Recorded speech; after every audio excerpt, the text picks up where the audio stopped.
बाळाचा जन्म झाल्यानंतर प्रत्येक आई ही खुशच असते असे सगळ्यांना वाटते. मात्र या काळामध्ये काही आईच्या मनामध्ये एक शांतपणे लढाई सुरू असते. यालाच पोस्टपार्टम डिप्रेशन असे म्हणतात.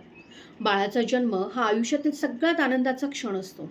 मात्र डिलिव्हरी झाल्यानंतर काही स्त्रियांना सतत उदास वाटणे, एन्झायटी, गिल्ट आणि सतत रडू येणे अशा काही सिम्पटम्स दिसून येतात. यालाच पोस्टपार्टम डिप्रेशन असे म्हणतात.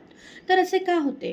तर डिलिव्हरी झाल्यानंतर स्त्रियांच्या शरीरामध्ये अनेक बदल होतात. त्यामध्ये हॉर्मोन्स अचानकपणे बदलतात.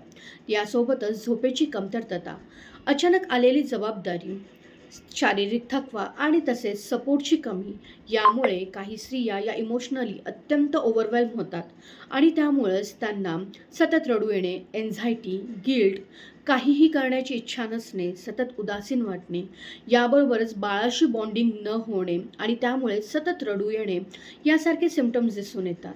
मात्र यामध्ये आईची काहीही चूक नसते.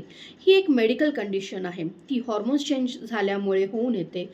तसेच सपोर्ट न मिळाल्याने देखील इमोशनली जास्त ओव्हरवेल्म झाल्याने ही कंडिशन निर्माण होते.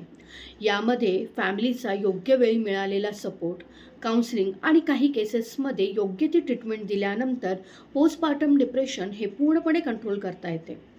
बाळाचा जन्म झाल्यानंतर आई देखील नव्याने जन्माला येते. त्यामुळेच बाळाबरोबर आईला देखील काळजी आणि लक्ष देण्याची गरज असते. आई ही मजबूत असते, मात्र तिला देखील एका सपोर्टची गरज असते. पोस्टपार्टम डिप्रेशनबद्दल अवेअरनेस असणे हे फार जास्त महत्त्वाचे आहे.